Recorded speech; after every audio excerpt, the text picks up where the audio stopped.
안녕하세요. OX 문제풀이 강의 시작하겠습니다. 문제풀이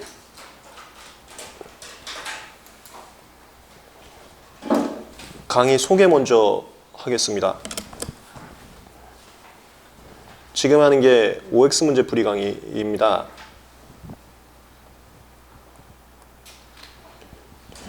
얘는 최신 기출문제 위주로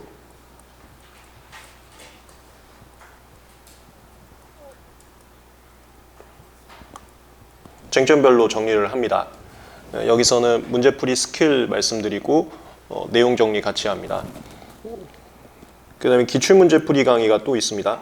이것은 이 최신과 겹치지 않게 과거 기출 위주로 진행을 합니다.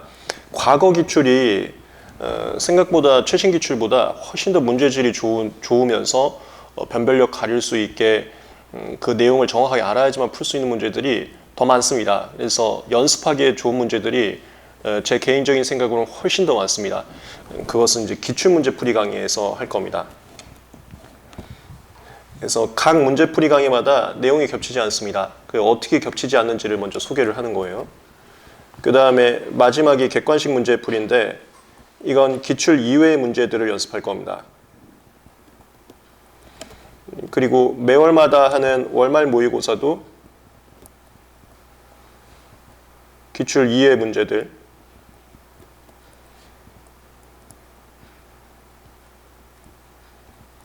연습하고 있습니다. 지금 9월 월말 모의고사까지 끝났고 9월 월말 모의고사에서는 판례 문제만으로 연습을 한번 해봤습니다. 10월 월말 모의고사도 10월 마지막 토요일 날 진행을 합니다.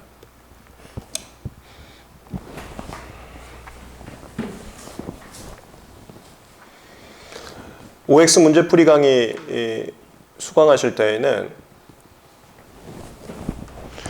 이거 이제 슬슬 내용 정리 끝나갔으면 좋겠어요. 그래서 이거 보면서 단권할 정리들을 마무리해 보시기 바랍니다. 그런 의미에서 제가 이 페이지 보면은 내용 정리 다 해놨어요. 여기다가 우리가 총 8개 파트로 진행을 했었어요. 각 파트마다 관련 조문과 판례노트 번호, 그 판례노트 번호가 최신에 추가된 거는 일부 이제 안 들어가 있는 것도 있을 수 있는데 다 들어가 있어요. 다 들어가 있으니까 OX 문제를 보면서 여기 이 화면을 또 보면서 관련 조문과 판례 정리하고 OX 문제 복습하고 이렇게. 그래서 제가 단권화는 2권이었으면 좋겠다고 했었죠.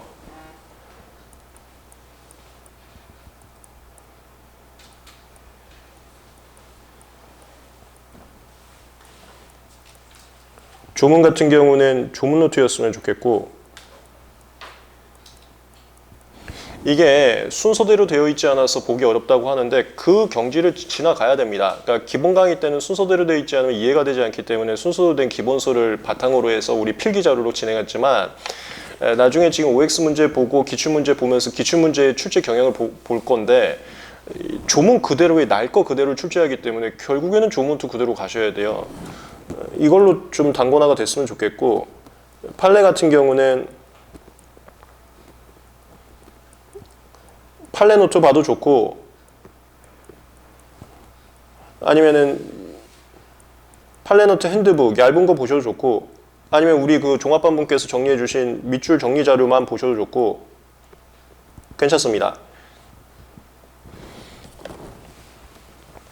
문제를 풀면서 동시에 관련 조문과 관련 판례를 뭐 이쁘게 하이라이트 하던가 아니면 그랬었지 이렇게 감을 잡던가, 이 단권화 과정이 OS 하면서 한 달 안에 같이 마무리가 됐으면 좋겠어요.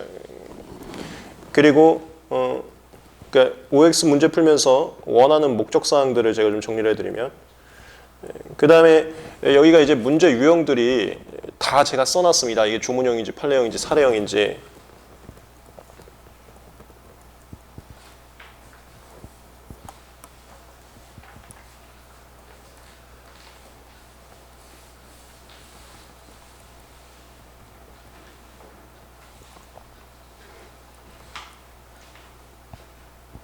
여기서 제가 원하는 거는 판례형은 전혀 걱정이 없었으면 좋겠습니다. 판례형은 너무 쉽다. 내가 다 맞힐 수 있다는 자신감이 있었으면 좋겠어요. 그게 판례 강의를 하면서 판례의 내용에 대해서 기본적인 이해가 됐으면은 그 누구나 이룰 수 있는 경지가 됩니다. 그 단계를 만들었으면 좋겠어요. 그래서 이게 잘 안 되면 빨리 판례 노트 단거나 하면서 그 밑줄 위 아랫줄을 조금만 더 읽어보는 거죠. 그것만 되면 충분히 됩니다. 그 다음에 종합반 분들은 하여튼 그게 좀 잘 안 되면은 종합반 분들은 강의를 무제한으로 들을 수 있으니까 판례 강의 한번 더 들어도 좋고요. 판례는 절대로 틀리시면 안 됩니다. 그 다음에 사례형 문제 나오면 얘는 좀 어려워하시는 분들이 계세요. 그러면 그 사례형 문제만 얘를 여기다 정리하는 거지. 이거 조문 노트 단권화에다가 여기다가 그 노트를 이쁘게 뭐 제가 이제 문제 풀면서 신진선악 지위 그려드릴 건데 그걸 이쁘게 다시 그려갖고 그걸 조문 관련 노트에다가 붙여버리세요. 이 그림 몇 번만 그리면 익숙해집니다. 그래서 사례형 문제가 약하신 분들은 이거 이쁘게 그리는 작업이 OX 문제 풀면서 복습 때 좀 이루어졌으면 좋겠습니다. 그 다음에 마지막으로 조문형이 여기가 매년 문제질이 명료하지도 않고 문제가 좀 아쉽게 출제되는 게 매년 있습니다. 그리고 이론 강의에서도 말씀드렸지만 너네 이런 것도 혹시 봤냐라는 식으로 변별력을 갖춥니다. 그러니까 잘 아는 쟁점에 대해서 어렵게 내는 게 아니라 이런 거 너는 못 봤지라는 쟁점으로 변별력을 갖춘단 말이에요. 그게 다 조문형 문제입니다. 그래서 조문형 문제는 이런 식으로 공부하면 어느 정도 감이 되겠구나라는 감 잡는 정도까지만 잡혔으면 좋겠어요. 아 그래 이런 식 알았어 이런 식 뭐 이런 식의 감을 잡는 정도만. 뭔지 알겠죠? OX 문제를 풀면서 단권화를 같이 마무리했으면 좋겠는데 그 마무리 과정에서 판례는 완벽하게 자신 있다가 됐으면 좋겠고 사례는 자신 없는 분들은 그림을 좀 많이 그리시고 조문은 감만 좀 잡아서 그래 내가 조문 노트 이런 식으로 계속해서 모든 조문 꼼꼼히 보면은 외우면 될 수도 있겠네. 여기까지만. 그게 우리 OX 문제 강의의 목적입니다.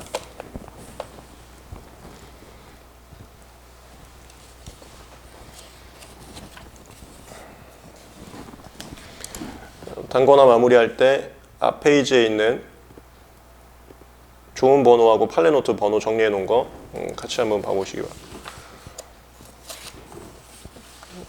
됐습니다. 바로 문제 보겠습니다. 10페이지 절차 총칙.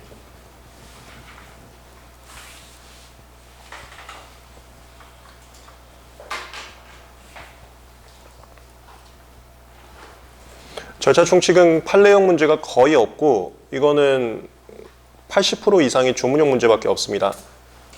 조문에 대해서 암기 잘 하시고 그 다음에 절차 총칙이 뭐 올해도 그랬습니다만 심사기준 문제가 나옵니다. 심사기준에 1차 객관식으로 출제하기 매력적인 지문들이 많아서 나중에 11월이나 12월에 하는 심사기준 정리 강의 때 하는 그 심사기준 그것만 조금 보충하시면 됩니다. 1번 국내에 주소 또는 영업소가 있는 자, 이걸 이제 제내자라고 합니다. 국내에 주소 또는 영업소가 있는 자. 제내자로부터 특허에 관한 절차를 밟을 것을 위임받은 대리인. 이거 잠깐만 개념 이제 익숙하시죠?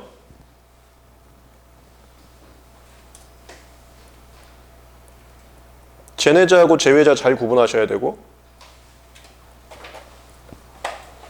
얘는 뭐 잘까지는 아닌데 임의 대리인하고 법정 대리인 구분하시면 좋아요.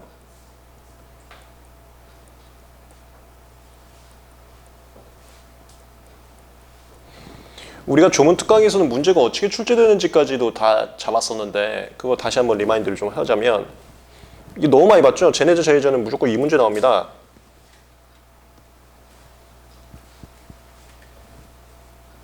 문제가 이거밖에 없다고요. 출제될 게. 제내자 제외자 나누고 내국인 외국인 나눠서 내국인은 한국 사람, 외국인은 한국 아닌 사람.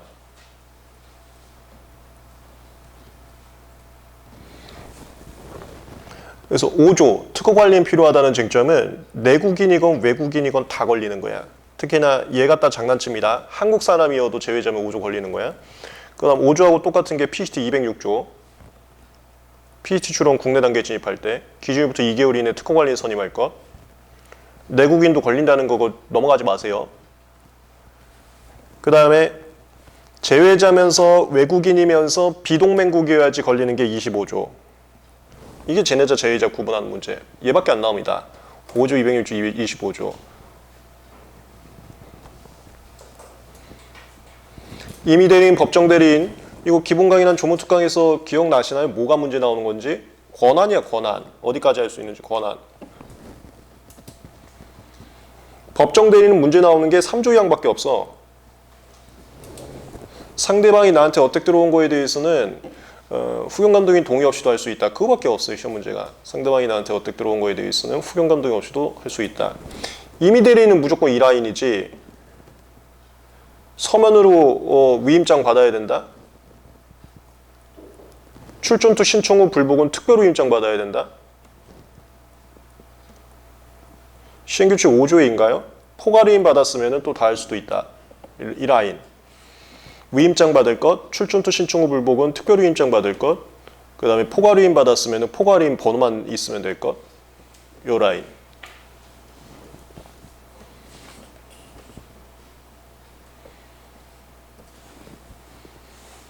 이거 좋은 번호 혹시라도 제가 잘못 쓰는 거 있으면 여러분들이 이제 좀 잡아주세요. 여러분들이 이제 더 저보다 실력이 또 좋아질 때가 될 수도 있으니까. 이 시행규칙 5조이 맞아요, 이거? 포괄이. 그래서 1번 문제 보겠습니다. 1번.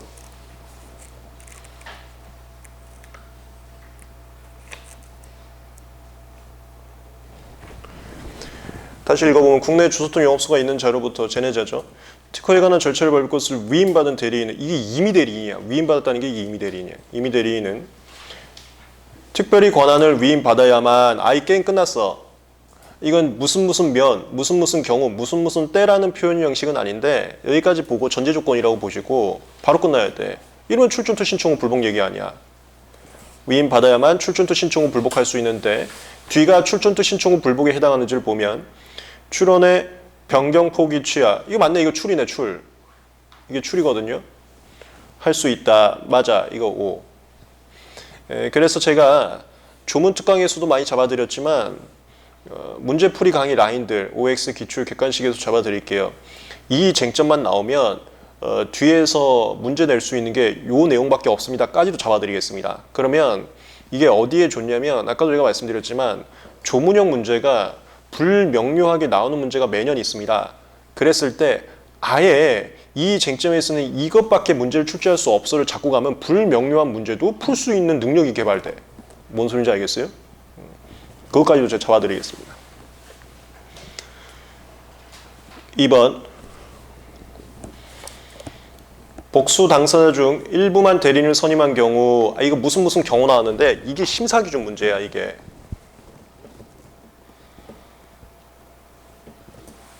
이런 걸 제가 11월 말에서 12월 초에 심사기준 정리 강의를 할 겁니다. 심사기준 정리 강의.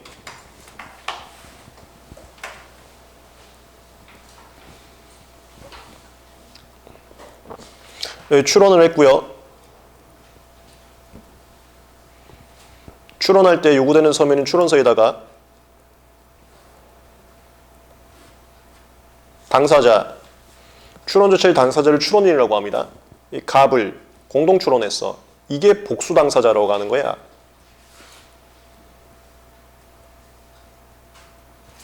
당사자가 2명 이상인 걸 복수 당사자 절차라고 합니다. 그 다음에 대리인을 쓰는데 이 대리인 항목에다가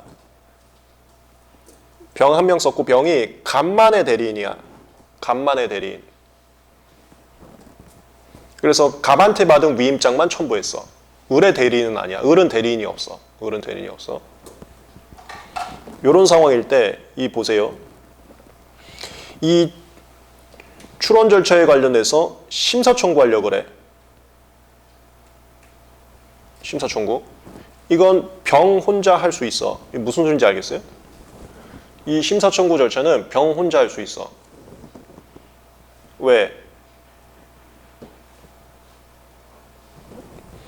왜냐면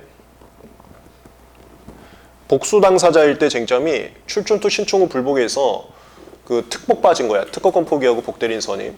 그거 빠지고 나머지는 꼭 같이 해야 돼. 출전투 신청 후 불복에서 특복 빠지고 나머지는 꼭 같이 해야 된다고. 분리할 수 있는 절차니까. 그 6조하고 똑같은 내용이었잖아. 출전투 신청 후 불복에서 특복 빠지고 꼭 같이 해야 되는데 그 외의 절차는 각자 대표야. 복수 당사자가 쟁점이 이거였습니다. 복수 당사자가 절차 밟을 때 쟁점이 대표자를 선임했어. 대표자만 밟을 수 있어. 대표자 선임 안 했어. 각자 대표야. 각자 밟을 수 있어. 다만 여기서 출전 특 빼고 신청 후 불, 그 다음에 복 빼고 특복 빼고 얘네들은 대표자라 할지라도 특별후임장 같은 거 받아야 되고 나머지 당사자들한테 그 다음에 이거는 각자 대표가 안 돼. 무조건 같이 밟아야 돼. 이중점이라고 이중점. 그럼 보면 심사청구는 여기 들어가 있지가 않잖아. 그럼 이건 각자 대표가 가능한 사항이야. 그러면 각자 대표가 가능할 때 갑 혼자 밟을 수 있는 거니까 갑의 대리인인 병 혼자 밟을 수 있다고. 그 내용이라고. 근데 만약에 출원 취하를 하려고 그래. 출원 취하는 여기죠. 출전투 신청 불복에서 출. 이것은 병이랑 을이랑 같이 해야 돼. 같이 밟아야 된다고. 병은 갑의 대리인이니까 갑은 대리인 선임한 이상 갑은 절차에 안 나와도 돼요. 그게 대리인이야. 대신 이렇게 병 나올 때는 갑한테 특별유인장 받고 와야겠지 또. 어쨌건. 그래서 같이 밟아도 되냐 안 같이 밟아도 되냐를 대리인 갖다가 응용한 문제. 대리인 갖다 응용한 문제. 복수 당사자 절차와 대리인을 짬복시켜서 응용한 문제. 이렇게. 뭔지 알겠죠? 그러니까 다른 말로 심사청구는 갑 혼자 할 수 있어. 취하는 갑하고 을하고 같이 해야 돼.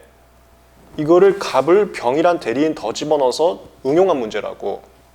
조문에는 복수 당사자 절차까지밖에 없어서 갑이 밟았을 때와 갑과 을이 밟았을 때만 조문이 규정되어 있는데 심사 기준은 여기다가 대리인 쟁점을 더 플러스 시켜버려서 이걸 하이브리드라고 하죠. 복합을 시켜버려서 복합된 상황의 내용을 정해놓은 거야.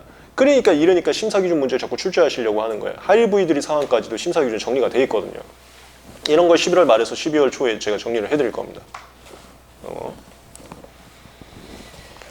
다시 읽어보면 복수 당사자 중 일부만 대리인을 선임한 경우 무슨 경우 나오자마자 나중에 이거 바로 떠올리세요.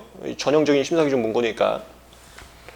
그 대리인은 전원을 대표해서 특허에 관한 절차를 밟을 수 있고 이거 맞아요. 대표자 선임 안 했으면 각제 대표니까. 특허법 11조 1항 각호 조문 번호를 외우실 필요까지는 없지만 대충 느낌만 가져가셔야 됩니다. 왜냐하면 기출문제 이렇게 조문 번호가 나와요. 그렇기 위해서 모든 조문 번호를 외울 필요는 없지만 11조 1항 각호가 출전투 신청 불복에서 특복 빠진 거야. 출전투 신청 불복에서 특복 빠진 거. 거기 규정된 절차에 관하여도 전원을 대표해서 절차를 밟을 수 있다. 여기가 틀렸네. 이거에 관해서는 각자 대표가 안 돼. 같이 밟아야 돼. 그 내용이었습니다.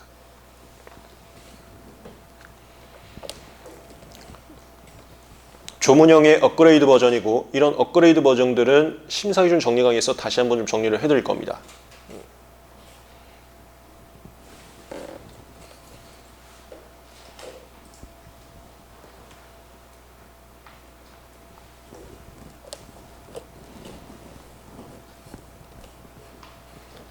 3번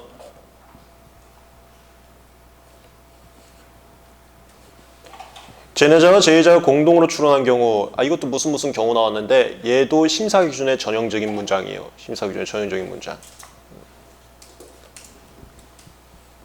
심사기준 문장인데 제내자와 제외자가 공동으로 출원한 경우 이거 나오면 얘도 하이브리드인데 뭐하고 하이브리드냐면 얘는 여기 복수 당사자 절차에다가 이거 제외자 여기 쟁점을 하이브리드 시킨 거야 이번에. 그러니까 얘는 방금 2번은 복수 당사자 절차와 대리인 쟁점을 하이브리드 시켰잖아. 두 가지를 하이브리드 시켰잖아. 방금 문제는 세 가지가 하이브리드 된 거야. 대리인이면서 그 당사자가 제외자의 대리인이었던 거야. 이렇게 세 가지가 하이브리드 된 거.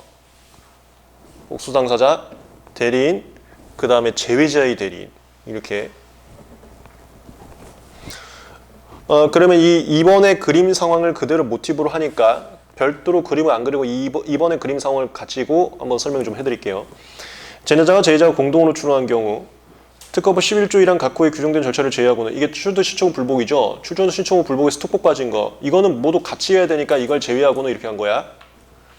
제내자는 단독으로 특허에 관한 절차를 밟을 수 있지만 각자 대표니까 할 수 있죠. 플러스 제내자는 대리인 없이도 할 수 있어. 그래서 단독으로 할 수 있다 이 소리야.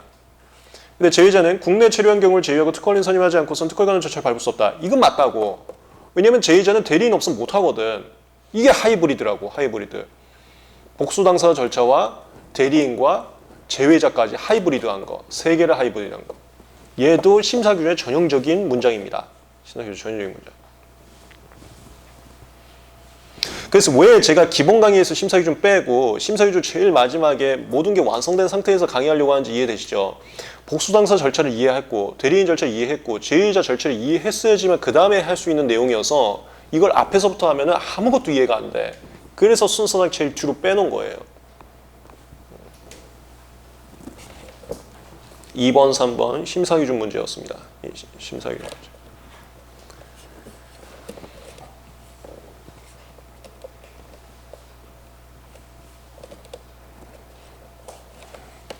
그리고 다시 강조하지만 이제 앞으로 여러분들은 무슨 경우 나오자마자 뒤를 예상할 수 있는 실력까지도 갖춰졌으면 좋겠어요. 무슨 경우 나오자마자 뻔하게 정해져 있거든요, 상황이. 거기까지.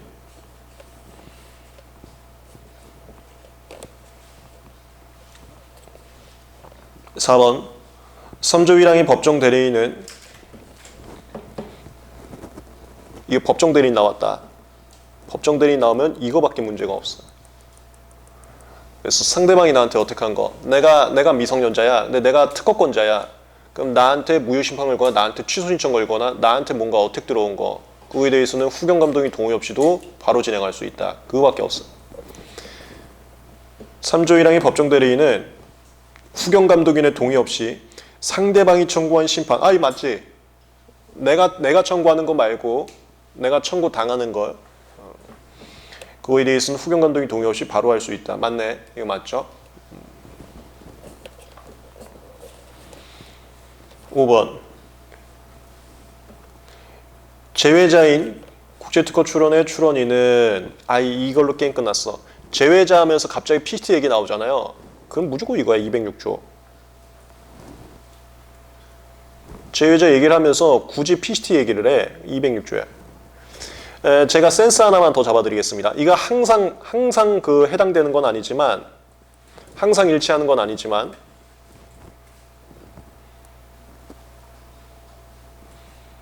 PCT가 출원할 때 방식 업무 담당하는 게 파트 1. 그 다음에 바로 국제 단계에서 심사하고 공개하는 게 파트 2. 국제 단계에서의 심사가 국제조사, 그 다음에 필요하면 국제예비심사, 공개는 국제공개였죠. 그 다음에 지정국에 진입하는 거, 파트 3. 진입한 후에 특례 들어가는 거, 파트 4. 항상 일치하는 건 아닌데 보편적으로 PCT 문제 중에서 파트 1, 2 문제 낼 때는 국제출원이라는 단어를 많이 써요. 국제출원하면은 파트 1, 2 중에 문제겠구나 라고 생각해도 좋아. 항상 일치하는 건 아닌데 그 다음에 파트 3, 4 문제를 낼 때는 보통 국제특허출원이라는 단어를 많이 씁니다. 단어를 통해서도 어느 쟁점을 출제했구나 예측이 좀 가능할 수가 있어요. 항상 일치하는 건 아니지만. 참고로 국제특허 출원이라는 것은 국제 출원 중에서 대한민국을 지정국으로 포함한 출원을 국제특허 출원이라고 하는데 구체적인 정의까지는 외울 필요는 없는 거고 약간 이런 경향성이 있습니다. 여기 이제 국제특허 출원이라고 했기 때문에 파트 3, 파트 4 쪽으로 나올 가능성이 높고 거기다 제외자 얘기를 한 순간 바로 특례지. 이거 특례잖아. 206조. 특례.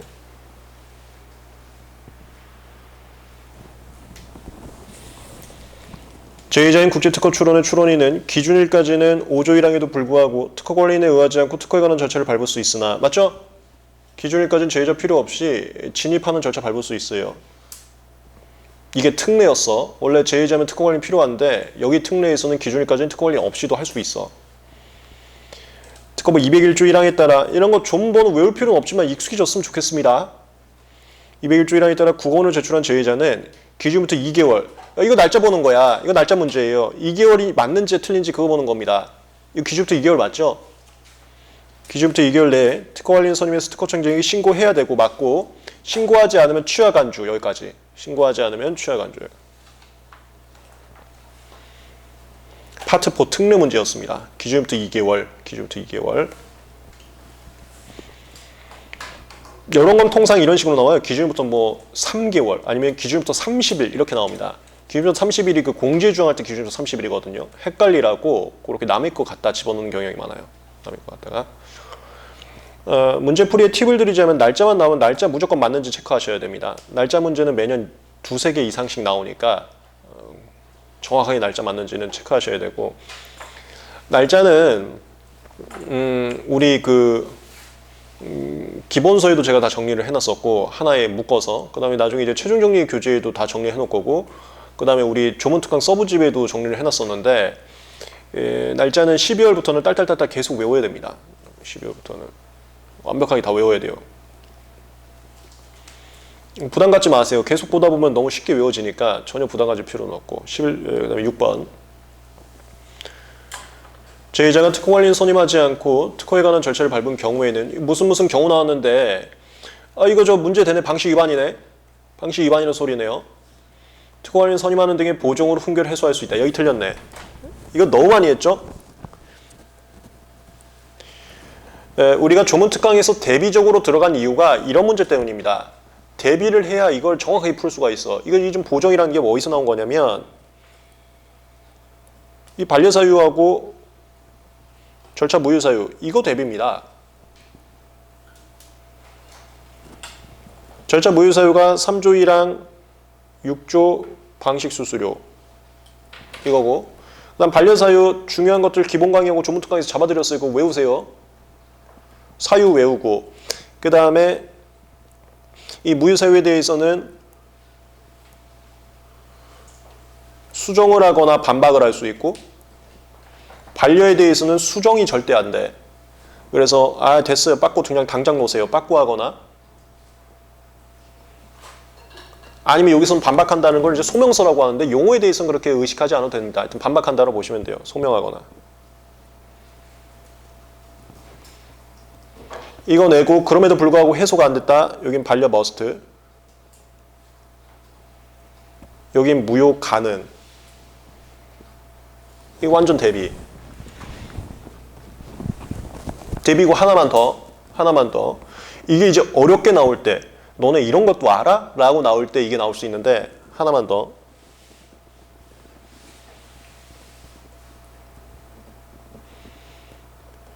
반려이유 통지하고 지정기간을 줍니다. 이 지정기간 내에는 소명서를 여러 번 낼 수 있어요. 여러 번 낼 수 있기 때문에 지정기간이 끝나기 전에는 특허청에서 절대 움직이지 않아. 무슨 소리냐면 지정기간이 끝나야 반려할 수 있어. 여기도 마찬가지야. 무효사유 통지하고 지정기간을 줍니다. 지정기간 내에 절대 무효하면 안 돼요. 이거 끝나고 그 다음에 무효할 수 있는 거예요. 왜냐면 이 안에 보정서 여러 번 낼 수 있고 의견서 여러 번 낼 수 있거든요. 근데 딱 하나, 반려 요청서의 특징, 이게 이제 좀 어렵게 나오면 나올 수 있는 건데, 만약에 반려 요청을 하면, 우리 기본 강의나 조문특강에서 제가 강조를 드렸었는데, 그러면 지정기간 기다리지 않고 즉시 반려, 이거 즉시 체크하라 그랬었어요. 반려 요청을 하면, 이건 여러 번 내고 자시고 할 건덕지가 아닙니다. 즉시 반려, 이거 즉시. 하나만 알아두세요. 지정기간이 끝나고 뭔가 하는 건데 지정기간이 끝나기 전에 즉시 뭔가 처분한다? 그게 반려 요청서하고 아니면 지정기간 단축 신청이야. 지정기간 단축 신청하면 단축 신청한 이후에 바로 처분해버려요. 그렇게 두 개가 있어. 이게 지정기간 끝나고 처분하는 거냐, 지정기간 안 끝났어도 처분할 수 있는 거냐, 고쟁점이야. 지정기간 끝나고 하는 거냐, 안 끝나도 할 수 있냐. 거절 이유도 마찬가지예요.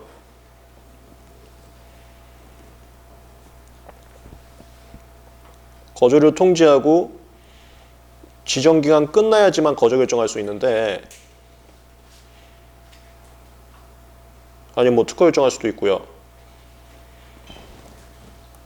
반려 요청서 내거나, 아니면 하나가 지정기간 단축 신청하거나. 이 단축 신청은 당사자밖에 못합니다. 직권으로 안 돼요.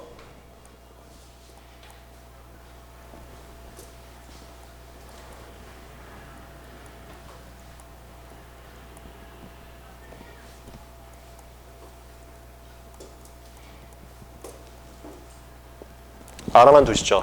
저희가 실무에서는 이거 자주 합니다. 우리 고객이 빨리 특허 결정이 필요할 때에는 의견서 보정서 빨리 내고, 지정기간 기다릴 필요 없어요. 저는 더 이상 의견서 보정서 또 안 낼 거예요. 바로 그냥 심사 들어가세요. 단축 신청하고.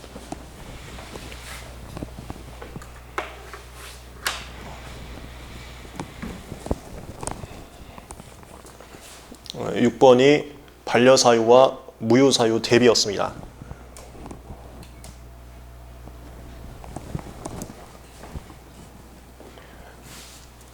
그 다음에 7번. 제휴자로서 특허관리인이 있으면, 이거 무슨 면 나왔는데, 사실 여기까지로는 조금 무슨 쟁점 나올지 몰라. 좀 더 읽어봐야 돼. 무슨 때, 무슨 경우, 무슨 면이 전제조건인데, 이건 전제조건 너무 짧아갖고 조금 더 읽어봐야지 무슨 쟁점인지 알 수는 있습니다. 그 제휴자에게 송달할 서류는, 여기까지 해서 끝났어. 특허관리인에게 송달된다. 맞습니다.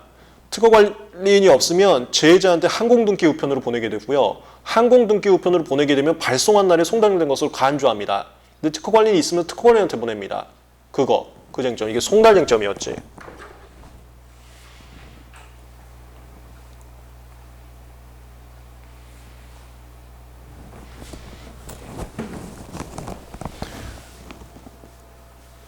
송달이 직접 받거나 우편으로 받거나 온라인으로 받거나 아니면 받지도 않은데 받은 걸로 되는 게 교부송달이라고 해요. 교부송달. 교부송달이에요. 정신 나갔네. 공기송달. 이게 있는데, 이 우편과 관련해서 두 가지를 좀 잡아야 돼. 정당 이유 없이 송달받기를 거부하면 보낸 날에 받은 것으로 간주합니다. 우체국 아저씨가 와서 주려고 하는데 사인을 안 해. 그건 그냥 보낸 날에 받은 것으로 간주해. 그거랑 제휴자한테, 이 제휴자가 근데 대신 특허관리인 없는 제휴자, 특허관리인 있으면 특허관리한테 보내거든요. 특허관리인 없을 때 이제 직접 보낸단 말이야. 특허관리인 없는 제휴자한테, 위다웃이 좀 그런가?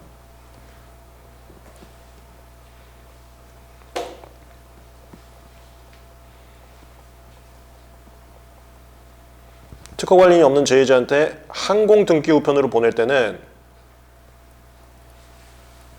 보낸 날에 받은 것으로 간주합니다. 이거 두 개 좀 잡아두세요. 보낸 날에 받은 것으로 간주. 원래는 받아야 받은 건데.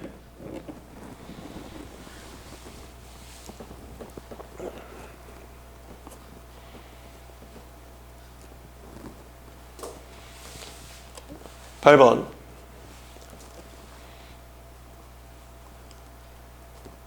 제휴자와 제휴자가 대표자 선임 없이 이걸로 게임 끝나야 돼. 공동출원 이게 복수당사 절차죠. 복수당사 하면서 굳이 그 당사자가 제내자하고 제외자래. 그러니까 하이브리드 아까 한 거. 그거하고 똑같아요. 거기에 문장이 이번에 지금 대표자 선임 없이라고 나오는데, 아까 지문들도 대표자 선임 없이의 관점들이었어요. 아까 또. 그러니까 그게 들어가건 안 들어가건 똑같은 내용이라고. 이런 것들이 세세하게 왜 이렇게 좀, 아까는 대표자 선임 없이라는 전제 조건을 왜 안 줘요? 그런 거에 이제 집중하다 보면 객관식이 좀 약해져요. 그러니까 공부 완전히 더 잘한 분들이 아주 정밀한 조건까지도 컨트롤해서 이거 지금 조건 설정이 안 됐기 때문에 그러니까 대표자 선임 없이라는 조건 설정이 안 됐기 때문에 이거는 좀 문제가 많아 이런 식으로 생각까지 할 수 있습니다. 고수의 반열에 오르면 그 단계가 제일 어려워요 사실 1차에서. 그래서 그 단계 혹시라도 여러분들 중에도 오르게 되면은 문제집을 계속 봐야 됩니다. 기출문제집을 계속 봐야 돼요. 그래서 기출문제집 원래 이렇게 한계가 있고 오류가 있구나 하는 걸 터득을 해야 됩니다. 그리고 나서 정답은 하나야. 제일 틀린 걸 찾아야겠구나. 이 감각 형성이 필요해요. 무슨 소리냐면 아까도 3번 문제에도 대표자 없는 상황을 문제 낸 건데 여기 왜 대표자 선임 없이라는 단어가 없는 거예요. 이게 고수가 되면은 그게 느껴진다고. 고수가 되면. 근데 그 단계에 혹시라도 여러분들이 가게 되면 문제집을 많이 보셔야 되고 그 다음에 제일 틀린 걸 찾아야 했고 제일 이상한 걸 찾아야 했고 이 감각이 형성돼야 된다고. 그러면 또 해결이 될 수가 있어요. 그런 거. 이거 아까 했던 거니까 한번 보시면 되고요. 하이브리드 문제. 그 다음에 9번.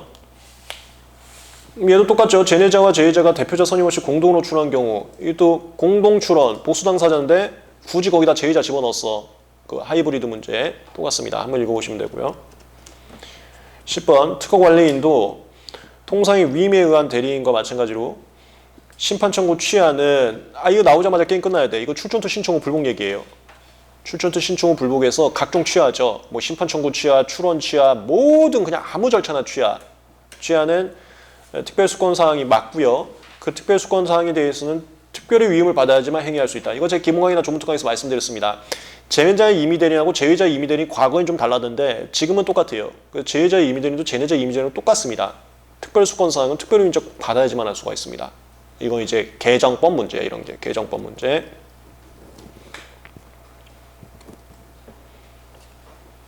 그 다음에 11번.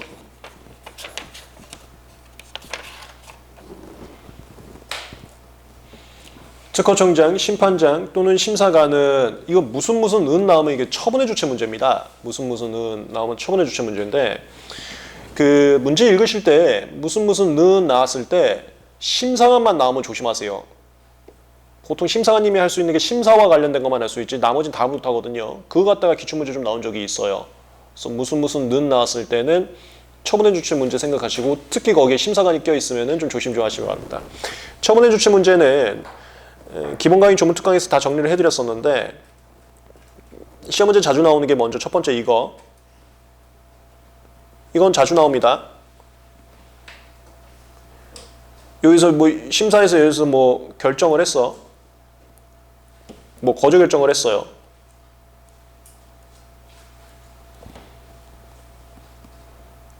그럼 이거 거저 결정 받은 날부터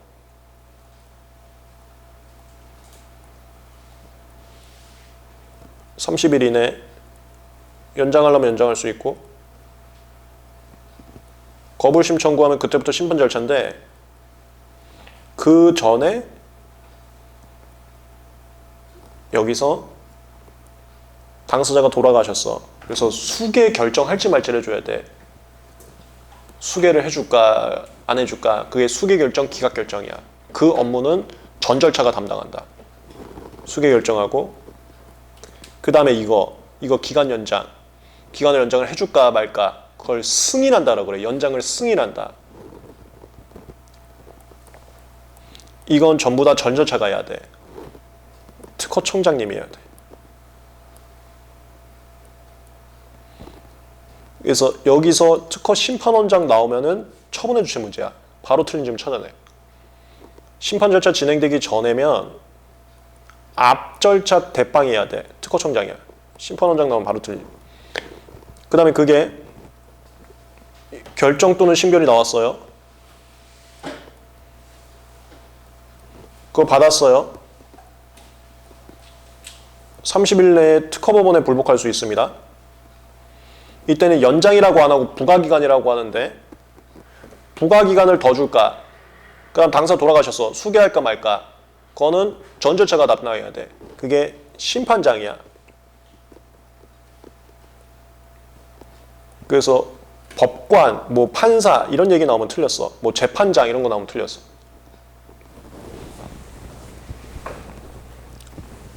재판장이라고 쓸까? 재판장 이런 거 나오면 틀렸어. 이게 이제 전형적인 처분의 주체 문제고, 그 다음이 처분의 주체 문제가 뜬금없이 심사관은 나오면은 조심하세요. 심사관은 심사와 관련된 것만 제한적으로 할 수가 있습니다. 심사와 관련된 거. 심사와 관련 없는 거면 바로 의심하셔야 돼. 심사. 그 조문 특강에서 다 정리했었으니까 싹 외우시고. 11번 보시면 특허청장, 심판장 또는 심사관은 특허에 관한 절차를 밟는 자가 그 절차를 원활히 수행할 수 없거나 구술심리의 수준에서 이걸로 게임 끝났어. 이거 미성년자가 아니어갖고 대리인 없이 지원자 왔는데 알고 봤더니 미성년자처럼 하나도 말을 못하는 거야. 그 상황이죠. 이걸 대리인 선임 개인 명령이라 그래. 대리인 선임 개인 명령. 대리인 선임 개인 명령은 출원 절차에서는 특허청장님이 하는 거고요. 심판 절차에서는 심판장님이 하는 거예요. 심사관 빼야 돼. 대리인 선임 개인 명령은 처분의 주체에서 심사관이 들어갈 수가 없습니다. 고소심의에서 진술 능력이 없다고 인정되는 등 그 절차를 밟는데 적당하지 않다고 인정되면 이거 무슨 면 나왔는데 대리인 선임 개인 명령 쟁점입니다. 대리인 선임에서 절차를 밟을 것을 명할 수 있다. 이거 처분의 주체 문제였어요. 심사관은 들어갈 수가 없습니다.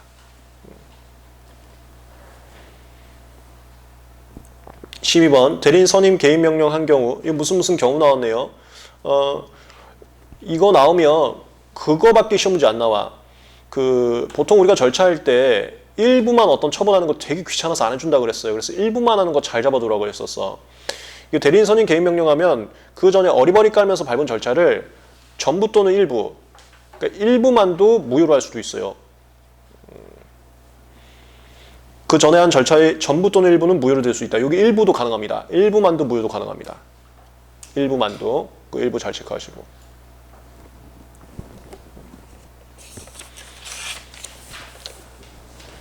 13번.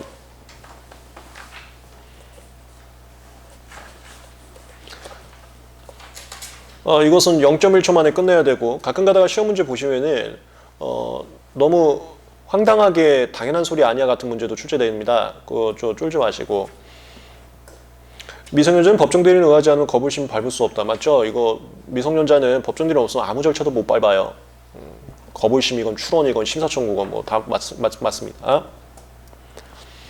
요즘에 교수님들께서 더 이상 추상적으로 1차도 문제를 출제하지 않고 실무적인 관점에서 출제하겠다는 말씀을 어떤 교수님이 하셨어요. 모 대학교 교수님이 그렇게 말씀을 하셨대요. 그래서 미성년자는 법정 대리인을 하자면 절차를 밟을 수 없다 이렇게 출제를 안 하고요. 절차 앞에 구체적인 항목을 집어넣는 경향이 이제 많아집니다. 근데 우리가 조문을 보거나 공부를 할 때에는 그냥 미성년자 법정 대리인 절차를 밟을 수 없다 여기까지만 공부를 했단 말이에요. 조문도 거기까지만 써있다고. 그래서 앞에 거부심이 나오거나 출원이 나오거나 정보 제공이 나오면은 쪼는 사람들이 있어요. 그거 걱정하지 마세요. 그러니까 앞으로는 좀 더 실무적인 문제 내겠다고 해서 조문에 써 있는 것처럼 추상적인 단어를 쓰지 않고 구체적인 상황을 제시할 가능성이 높아지는데 쫄지 마세요. 모든 절차가 다 똑같습니다. 그런 식으로. 그런 유형이 여기야. 아까 11페이지에 이것도 그런 유형이에요. 10번 문제. 우리가 외울 땐 출전투 신청 후 불복으로 외웠다고. 출전투 신청 후 불복.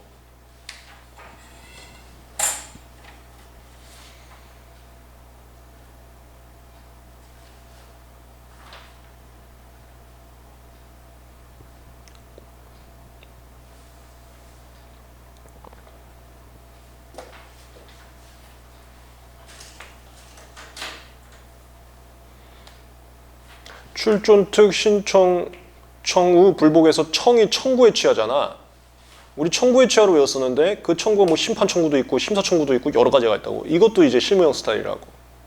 무슨 느낌인지 알겠죠?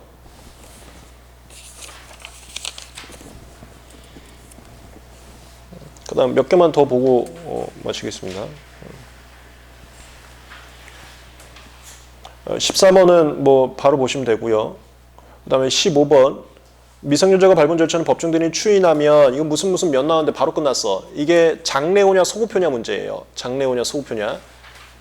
추인은 소구표 있습니다. 추인은 소구표 있습니다.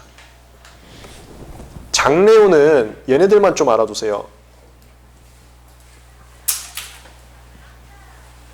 장래호냐 소구표 문제냐가 가끔 나오는데 장래호 대표적인 게 그 권리 포기, 뭐 특허권 포기 같은 거 있잖아. 그거 장래우고 특허권 포기. 그 다음에 재정 취소 기정나세요? 재정을 해줬어. 근데 그게 취소가 됐어. 취소가 되면 장래호야. 이 대표적인 장래호애들. 권리 포기하거나 강제시권 재정 줬는데 그게 취소되거나. 소급효냐 장래호냐 구분하는 문제들 가끔 나옵니다. 추이는 소급효가 맞습니다.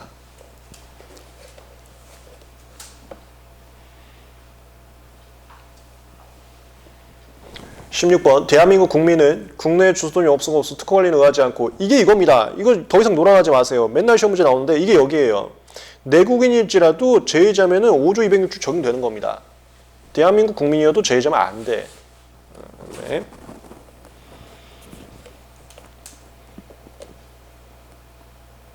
그 다음에 17번 이거 아까 했고요. 17번이 임의대리인과 제내자의 임의대리인과 제2자의 임의대리인 다 똑같다. 이거 아까 한 거고요.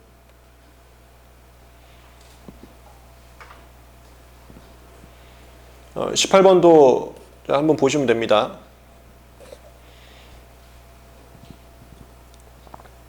아, 18번 한번 보면 특허에 관한 절차를 밟는 자의 대리인이 2인 이상인 경우 이거를 이제 그 대리인이 2명 이상인 경우 할 때는 문제가 개별 대리밖에 없어요. 구조 개별 대리. 2인 이상인 경우 우리 특허법에는 공동 대리가 한 개도 없다고 보셔도 돼요. 공동 대리가 한 개도 없다. 공동 대리라는 게 여러분 민법에서도 안 배운다고 제가 알고 있는데 공동 대리가 보통 부모님과 관련된 것만 공동 대리가 몇 개가 있지 공동 대리가 쟁점이 거의 없습니다. 공동 대리라는 것은 대리인이 꼭 반드시 같이 해야 되는 걸 공동 대리라고 하는데 일단 하여튼 우리 특허법에 공동 대리라는 거 없다고 해도 문제 다 풀 수 있어요. 대리인 2 이상인 경우 개별 대리 다 대리인 혼자 할 수 있습니다. 2 이상인 경우 각각의 대리인 본인을 개별적으로 대리하나 이걸 개별 대리라고 해요. 그래서 꼭 절차를 밟을 때 대리인이 같이 밟을 필요가 없습니다. 한 명의 대리인만 혼자 밟을 수 있어요. 출원은 취하는 출전토 신청 후 불복에서 나오는 거거든요. 출전토 신청 후 불복하고 상관이 없는 거야. 출전토 신청 후 불복은 본인한테 특별의인장만 받으면 될 뿐이지 대리인들이 2명 이상일 때 대리인들이 같이 할 필요가 없는 거야. 출전토 신청 후 불복에서 같이 해야 되는 것은 당사자가 2인 이상일 때지 대리인이 2인 이상일 때가 아니야. 대리인은 전부 다 개별 대리. 그러니까 공동 대리란 개별 쟁점 자체가 없다는 문제 다 풀 수 있어. 출원이 취하는 대리인들이 공동으로 대리하는데 아니야. 특별수권만 받으면 혼자 할 수 있는 거지 꼭 대리인이 같이 할 필요가 전혀 없어요.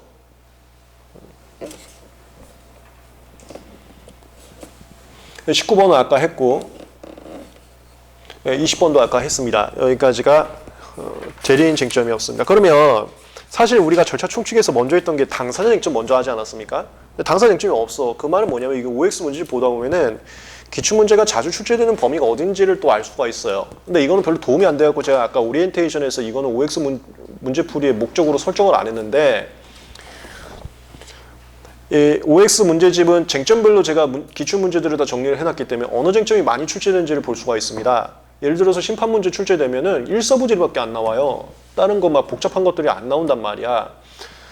그래서 혹시라도 내가 특허법을 지금 시간이 없어서 당장 한 6, 7개만이라도 맞추고 싶다 하면은 이 OX 문제집을 꼭 보셔야 돼. 그래서 여기 나온 쟁점만 공부를 하는 거지. 근데 그것은 6, 7개를 맞추고 싶을 때, 6, 7개가 아니라 16개, 17개, 17개를 맞추고 싶을 때 하는 거지. 우리의 목표는 어디까지나 특허법 만점이기 때문에 제가 그걸 OX 문제풀이의 목적으로 설정을 안 한 거예요. 그러니까 어디가 자주 출제되는지는 우리한테는 전혀 관심이 없어요. 우린 다 맞을 거기 때문에. 근데 어쨌건 당사자 문제는 잘 안 나왔어요. 잘 안 나오고 대리 문제가 많이 나왔었습니다. 근데 그거는 어차피 저희는 만점 목표로 갈 거기 때문에 중요한 쟁점은 아니어서 그런 것도 있다 정도만 좀 말씀드리고 넘어가겠습니다. 네, 오늘 여기까지 하겠습니다. 수고하셨습니다.